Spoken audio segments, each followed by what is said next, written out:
بہشتی دروازے سے گزرنا کیسا؟ کیا جو بندہ بہشتی دروازے سے گزر جاتا ہے کیا وہ کنفرم جنتی بھی ہو جاتا ہے یا نہیں ہو جاتا؟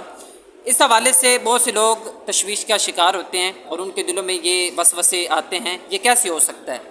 دیکھیے، ان کے لیے میں عرض یہی کروں گا کہ ایک ہے بہشتی دروازے سے گزرنا، دوسرا یہ ہے کہ بہشتی دروازے سے گزر کر ان کا کنفرم جنتی ہو جانا۔ لیکن یہ دو الگ الگ باتیں ہیں۔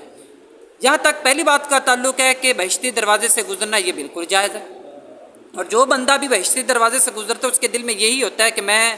جن کے دروازے سے گزر رہا ہوں حصول برکت کے لیے میں گزر رہا ہوں، تو اس کی اصل نکلتی ہے، اور یہ بالکل جائز ہے۔ اس میں کوئی شریعت کا ایسا اصول کو جو اس سے ٹکراتا ہو ایسا نہیں ہے، بالکل یہ جائز ہے۔ اور دوسری بات یہ ہے کہ بہشتی دروازے سے گزر کر اس کا کنفرم جنتی ہو جانا،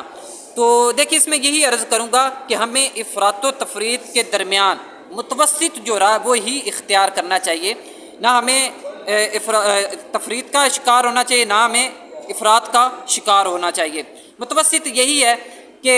ہم جو بندہ یہاں سے گزر جاتا ہے، اس دروازے سے گزر جاتا ہے، تو وہ جنتیوں جیسے کام کرنے کے اللہ تبارک تعالیٰ اس کو توفیق دے دیتا ہے۔ پہلے بے نمازی تھا، نماز پڑھنی شروع کر، جھوٹ بولتا تھا، جھوٹ چھوڑ دیے، شراب پیتا تھا، شراب چھوڑ دے گا۔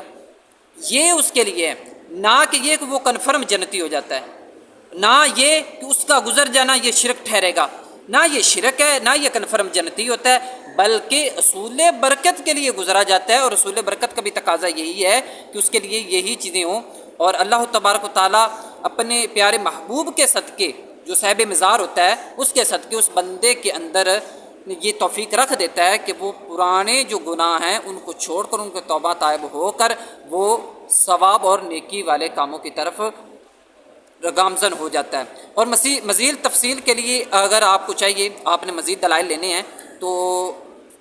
محدث بہاور پوری فیض ملت مفتی فیض احمد اویسی